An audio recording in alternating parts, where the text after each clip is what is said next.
लेकिन जब आप खुद से प्रैक्टिस करोगे, क्योंकि कोई चीज़ हम प्राप्त करते हैं तो उसके लिए आपको संघर्ष तो करना पड़ेगा। अगर आपको बोर्ड एग्जाम में अच्छे नंबर से पास होना है तो आपको प्रैक्टिस करना है, आपको संघर्ष करना है, आपको किताबों से डरना नहीं है, किताबों से दूर नहीं भागना है। आप यही समय वो है कि आप अपने आप को 100% किताबों में झोंक दीजिए, अच्छे से पढ़ाई कीजिए, क्योंकि आपका जीतना सुनिश्चित है। आपके माता पिताजी आपका जीत का इंतजार कर रहे हैं, इसीलिए आपको पढ़ना है, पढ़ना है, पढ़ना है। तो कि रख हौसला वो मंजर भी आएगा, प्यासे के पास चल के समंदर भी आएगा।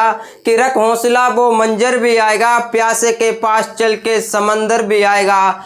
और आप दोस्तों अच्छे से पढ़ाई कर लो, एक दिन आपका भी टॉपर की लिस्ट में नंबर आएगा, आपका भी टॉपर की लिस्ट में नंबर आएगा। तो हेलो दोस्तों, आप सभी लोग कैसे हैं? मस्त है ना?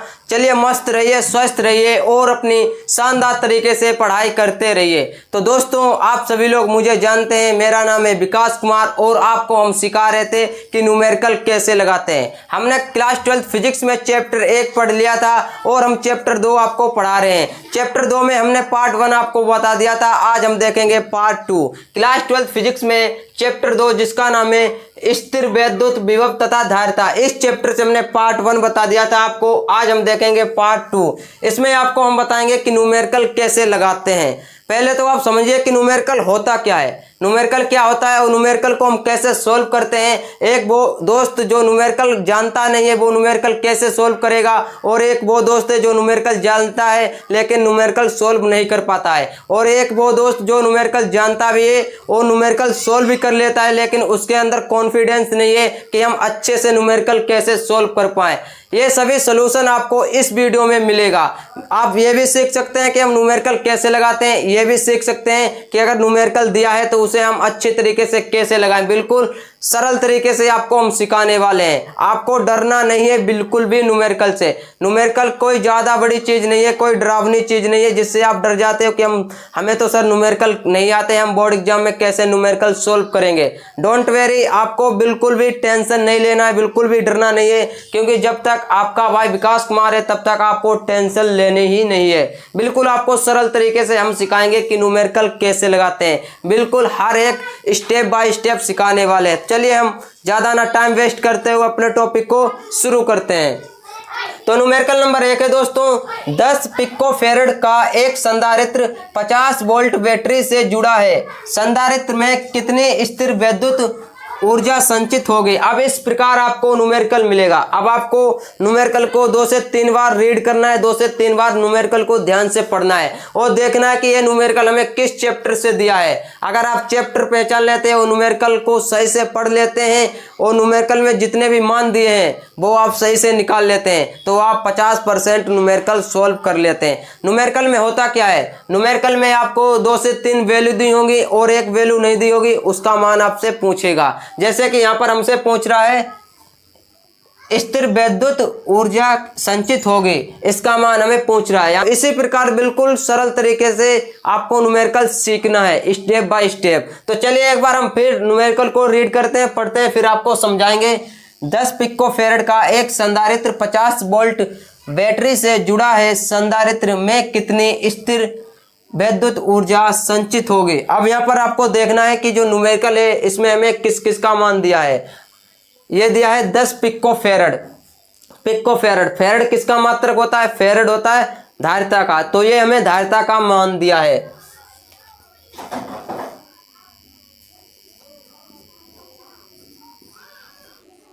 धारिता को हम C से प्रदर्शित करते हैं। C बराबर दिया है 10 पिको फेरड, ये दिया है पिको फेरड। अब इसे हमें क्या फेरड में चेंज करना है, किस में चेंज करना है? फेरड में। जब हम इसे फेरड में चेंज करेंगे तो देखिए 10 गुणे 10 की घात माइनस पिको है तो ये 12 हो जाएगा। 10 गुणे 10 की घात माइनस 12 फेरड।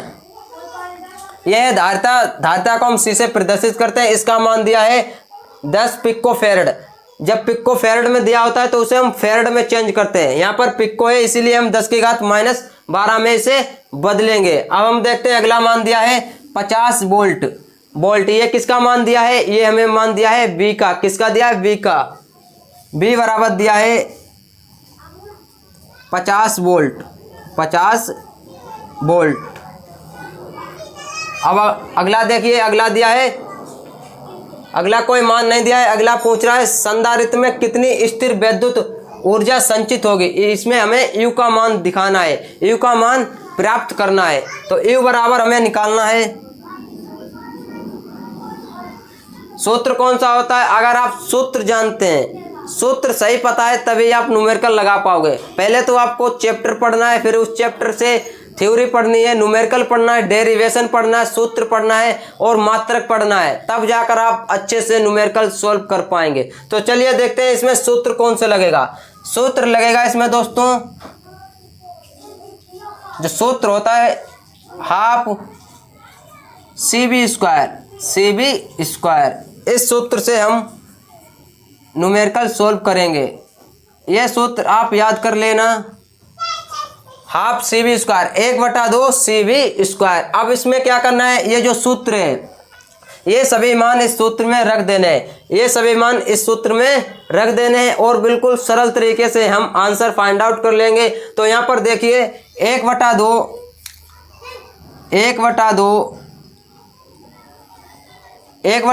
C क्या है, धारिता है। धारिता का मान कितना है, धारिता का मान यहाँ पर देखिए 10 × 10 की घात -12,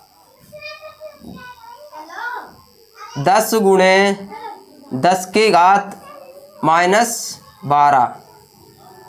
अब यह है B क्या है, यहाँ पर देखिए B का मान दिया है 50 वोल्ट। कितना दिया है, 50 वोल्ट गुणे 50 का स्क्वायर। कितना है, स्क्वायर, ये स्क्वायर लगा हुआ है। यहाँ पर आप चाहे गुणे का चिन्ह लगाइए अभी या ना लगाइए, क्योंकि यहाँ पर अभी ब्रैकेट में लिखा है। क्या लिखा है, ब्रैकेट में। तो 1/2 10 × 10 की घात -12 गुणे 50 का स्क्वायर कितना होगा, 25 और 2 जीरो लगा दीजिए। 50 का स्क्वायर होगा 2500। कितना होगा, 2500। अब इसकी कैलकुलेशन कीजिए बिल्कुल अच्छे से। अब यहाँ पर देखिए ये 2 से हम काट देंगे, 2 × 1 = 2 और 2 × 5 = 10, 2 × 1 = 2, 2 × 5 = 10। अब देखिए यह है 5 की गुणा हम 25 में कर देंगे, 5 × 10 की घात -12 गुणे 2500। अब 2500 की गुणा हम 5 में करेंगे, 25 × 5 = 125। कितना होगा, 125 और 2 जीरो बढ़ा दीजिए, 1 2 गुणे 10 की घात -12। अब घात को इधर ले आएंगे, 1 2 3 4, 1.25 गुणे 10 की घात -8 जूल। क्या हम निकाल लेते, ऊर्जा। क्या निकाल लेते, ऊर्जा। और ऊर्जा का मात्रक क्या होता है, ऊर्जा का मात्रक होता है जूल। और जब आंसर निकल के आता है तो उसे हम बॉक्स के अंदर पैक करते हैं। जब आंसर फाइनल निकल के आता है तो उसे हम बॉक्स के अंदर बंद करते हैं। अगर आप बॉक्स के अंदर इस प्रकार से बंद करोगे आंसर को तो आपको फुल नंबर मिलेंगे, क्योंकि जब एग्जामिनर आपकी कॉपी चेक करेगा तो सबसे पहले वो आपका आंसर देखेगा, क्योंकि जहां पर वो पेपर चेक करता है तो उसको सभी न्यूमेरिकल के आंसर पता होते हैं कि इस न्यूमेरिकल का इतना आंसर आएगा। वो आपकी कैलकुलेशन इतने ध्यान से नहीं देखता है जितने ध्यान से आपका आंसर देखता है। कैलकुलेशन थोड़ी देखेगा और आंसर तुरंत देखेगा, जिससे क्या होगा, वो जल्दी कॉपी चेक करेगा। यहाँ पर बहुत सारी कैलकुलेशन होती तो इतना कैलकुलेशन पे वो ध्यान नहीं देता। वो डायरेक्ट क्या देखता है, आपने आंसर सही लिखा है कि नहीं। अगर आपने कैलकुलेशन सही की है तो आपका 100% आंसर भी सही आएगा। तो आपको इस प्रकार से एक बॉक्स के अंदर आंसर लिखना है और उसमें आप मात्रक भी लिखेंगे। जब तक आप मात्रक नहीं लिखेंगे तो आपका 1 नंबर काट लिया जाएगा। तो बिल्कुल इस प्रकार से आपको न्यूमेरिकल लगाना है।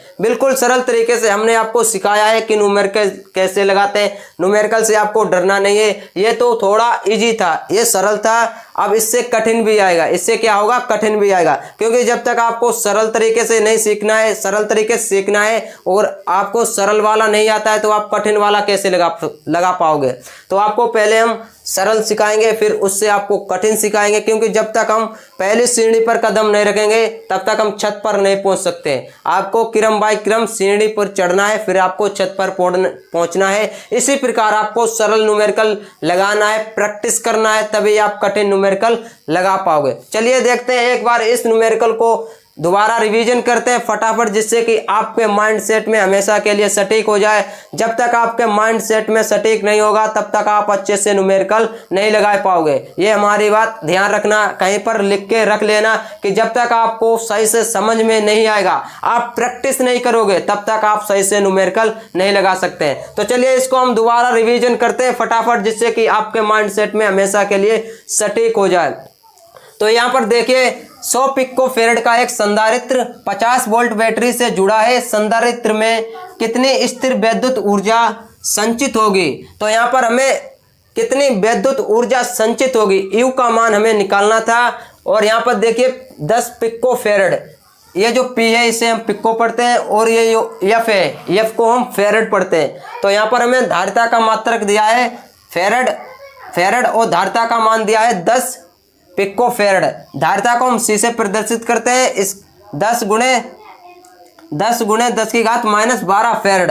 पिको फेरेड को हमने फेरेड में चेंज कर दिया, तो 10 गुणे 10 की घात माइनस 12 फेरेड निकल के आया है। और जो बी का मान कितना दिया है? बी का मान हमें 50 दिया है। कितना दिया है? 50। और यू का मान हमें निकालना था। सूत्र ये होता है half C B square 1/2 C B square. 1/2 लिखते हैं। सी का मान देखिए, सी का मान ये दिया है 10 गुणे 10 की घात माइनस 12। यहाँ पर एक गुणे का चिन्ह लगा लीजिए, ठीक है। अब क्या करना है, ये है 50, कितना है 50, 50 का स्क्वायर कितना, पहले तो आप समझिए बी का स्क्वायर कितना है 50, बी का मान 50 है तो बी का स्क्वायर 50 स्क्वायर हो जाएगा 1/2 गुणे 10 की घात माइनस 12। अब यहाँ पर देखिए इसे हमने 2 से काट दिया है, 2 1 2 2 5 10, 50 का स्क्वायर 2500 निकल के आया है। हमने 5 की गुणा 2500 में कर दी तो निकल के आया है 12500। कितना निकल के आया है? 12500। इकाई दाई सैकड़ा हजार 10,000, 12500 निकल के आया है। अब ये जो घात लगी है इस घात को हम इधर ले आए, किधर ले आए? इस साइड ले आए। देखो 1 2 3 4 यहाँ पर हमने पॉइंट लगा दिया है, तो इस 12 में से 4 घात माइनस कर देंगे। तो 12 में से 4 जब माइनस करेंगे तो कितना बचेगा? 8, 10 की घात माइनस 8। और जो ऊर्जा है, ऊर्जा का मात्रक होता है जूल। तो बिल्कुल सरल तरीके से हमने आपको सिखाया कि न्यूमेरिकल कैसे लगाते हैं। अब चलिए हम देखते हैं न्यूमेरिकल नंबर 2, उसको भी बिल्कुल हम चुटकियों में आपको सिखाएंगे। तो देखते हैं न्यूमेरिकल नंबर 2 है 10 माइक्रोफेरेड। अब यहाँ पर देखिए ये जो चिन्ह आप देख रहे हैं इस प्रकार का, इसको हम माइक्रो पढ़ते हैं। 10 माइक्रोफेरेड के संधारित्र का विभवांतर 100 वोल्ट से 200 वोल्ट कर देने पर उसकी ऊर्जा में वृद्धि की गणना कीजिए।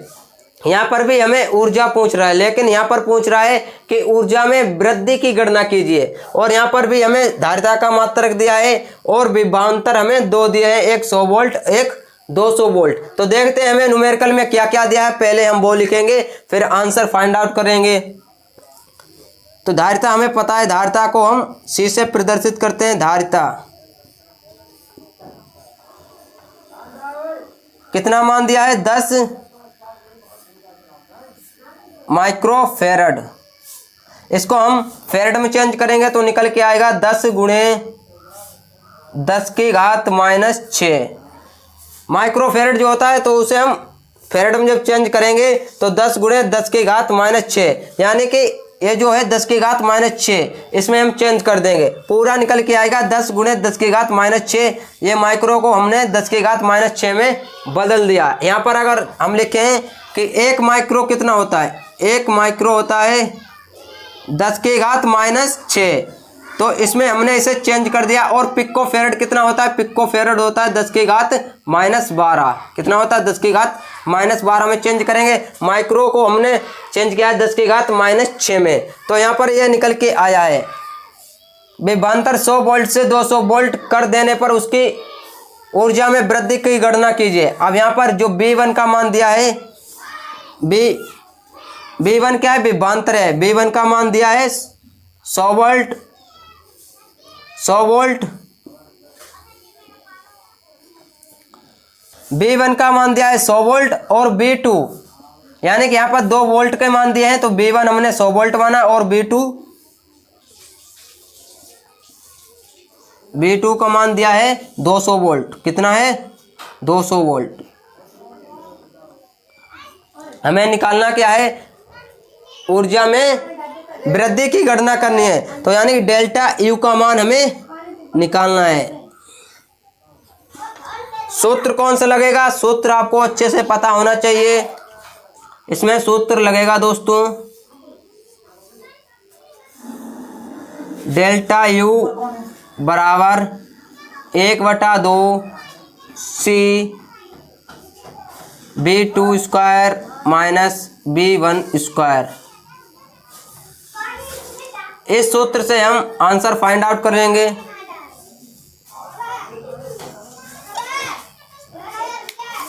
डेल्टा यू बराबर 1/2 सी क्या है? धारिता है, और धारिता का मान देखिए 10 × 10⁻⁻6 है।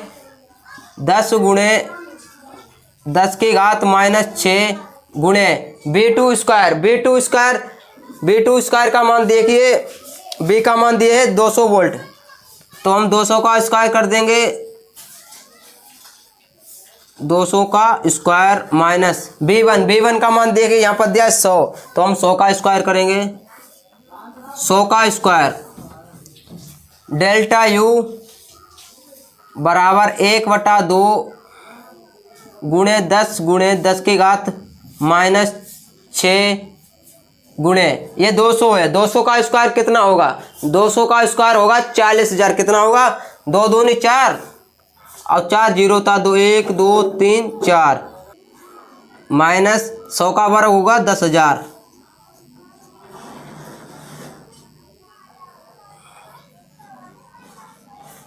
अब देखिए डेल्टा यू बराबर 1/2 गुणे 10 × 10⁻⁻6 गुणे 40,000 माइनस 10,000। अब क्या करना है? अब यहाँ से ध्यान से देखिए, इसे हमें 2 से काट देंगे। 2 एकम 2 और 2 पंजे 10, तो निकल के आएगा डेल्टा यू बराबर, यहाँ पर ये काट दिया तो 5 × 10⁻⁻6 ये वाला, और 40,000 में से हम 10,000 माइनस कर देंगे तो कितना बचेगा? 40,000 में से 10,000 माइनस करेंगे तो बचेगा 30,000। कितना? 30,000 गुणे 30,000। अब क्या करेंगे? डेल्टा यू बराबर 5 की गुणा हम 30,000 में कर देंगे। 5 × 15 1 2 3 4 जीरो लगा दीजिए गुणे 10⁻⁻6। डेल्टा यू बराबर, इस घात को हम इधर ले आएंगे तो आएगा निकल के 0.15 जूल। देखिए 1 2 3 4 5 6 घात जब हम पॉइंट यहाँ पर लाएंगे तो घात माइनस हो जाएंगे, यानी घात 10⁻⁻6 है, ये गायब हो जाएंगी क्योंकि हमने यहाँ पर पॉइंट लगा दिया है। तो यहाँ पर बचेगा 0.15 जूल। ये क्या है? यू क्या है? ऊर्जा हम निकाल लेते हैं। कौन सी ऊर्जा? यहाँ पर देखिए ऊर्जा थी, उसकी ऊर्जा में वृद्धि की ऊर्जा की गणना कर रहे थे। ऊर्जा का मात्रक क्या है? ऊर्जा का मात्रक होता है जूल। क्या होता है? जूल। तो इसे हमने जूल लिख दिया इसका मात्रक। तो फाइनली आंसर ये हमारा निकल के आया है। तो बिल्कुल हमने सरल तरीके से आपको न्यूमेरिकल नंबर 2 भी समझा दिया है। आई होप दोस्तों आपको ये न्यूमेरिकल अच्छे से समझ में आया होगा।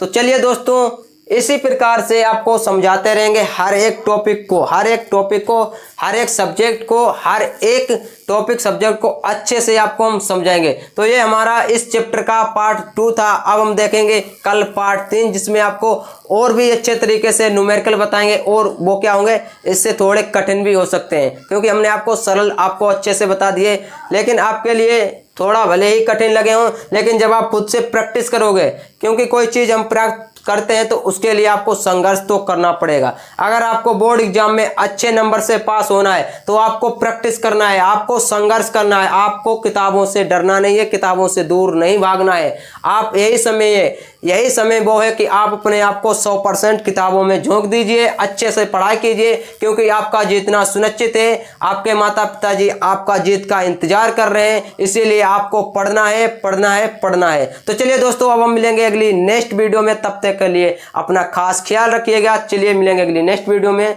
जय हिंद, वंदे मातरम।